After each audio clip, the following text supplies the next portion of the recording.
In this lesson, we're going to look at how to use quadratic equations and apply it to some geometry, to apply it to area and perimeter and see how it actually can be beneficial.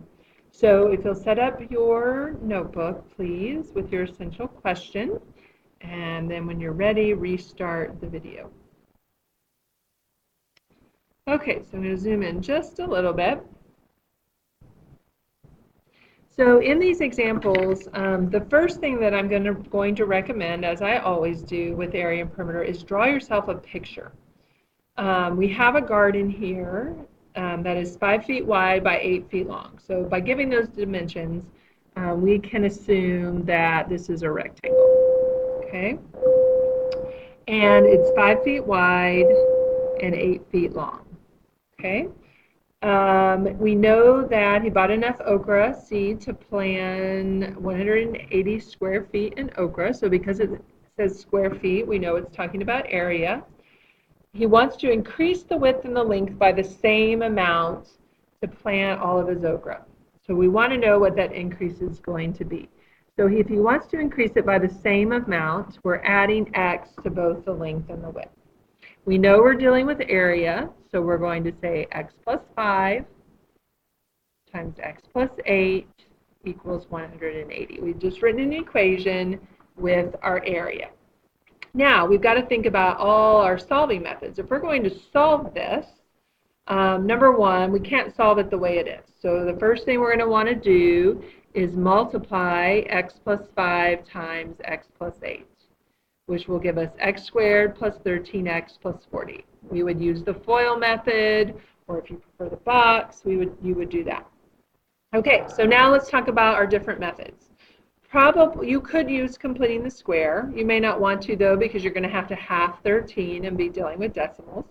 We could use the quadratic formula. We also could factor this. So quadratic formula or factoring. We would have to get this equal to 0, so I'm going to subtract 180 and move it over. And then when I factor this, I will see that it factors to x minus 7 times x plus 20. I always prefer factoring if I can use it. So then remember, we put each factor equal to 0. Okay. If I solve this first one, I get x equals 7. And the second one, I get x equals negative 20. Well, obviously, we're not going to increase our dimensions by negative 20 feet. We're only going to increase them by the positive value. So our dimensions are going to increase by 7 feet. Okay, let's look at the next one.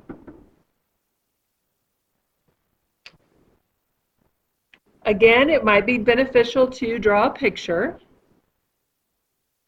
It says a rectangle's length is 13 meters more than 3 times its width. So they're describing the length using the width. So our width might be W.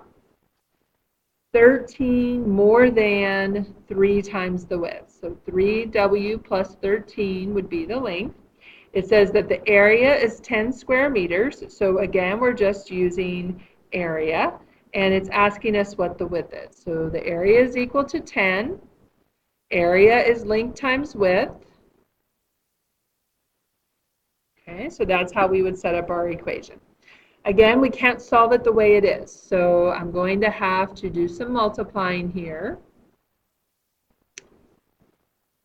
Okay, and definitely would not want to use completing the square here. Not sure if it can be factored. I don't like to factor as much when the a value is not 1. So I'm just going to use the quadratic formula, because remember, we can always use the quadratic formula. So if we plug in, so I want you to take a minute, and I actually want you to see if you can finish solving it using the quadratic formula. And when you get done, turn the video back on. When you're using the quadratic formula, you should have come out with negative 13 plus or minus the square root of 289 over 6. And then we know that the square root of 289 is 17. So you should have done negative 13 plus 17 divided by 6 and negative 13 minus 17 divided by 6.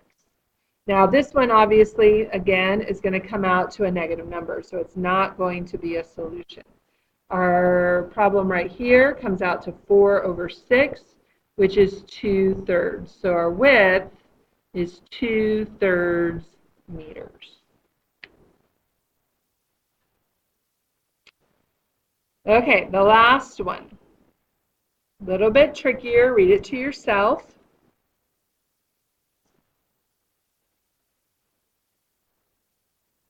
We're starting out with a square. So we know all the sides of the square are the same.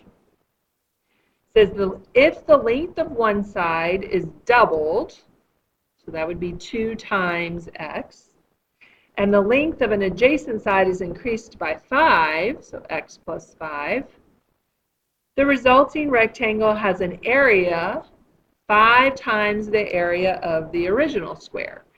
Okay, well the area of the original square would have just been x times x, or x squared, and then 5 times that. Our new, and it's saying that the new square has this area. So 2x times x plus 5.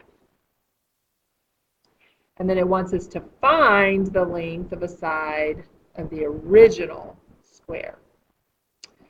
So again, we can't leave this like that to solve, so we're going to need to distribute. Our equation looks like this. I don't like negative a values, and I need to get everything on the same side, so I'm going to move the 2x squared and move the 10x, so that my equation is now 3x squared minus 10x.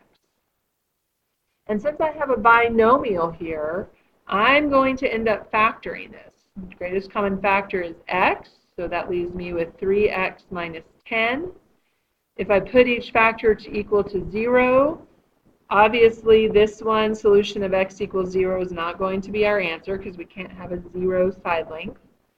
3x minus 10 equals 0. If I solve that one, I get 10/3, or 3 1/3, and that's my answer. So the original side of the square was 3 1/3, and it doesn't give us a measurement, so we'll just say 3 1/3 units.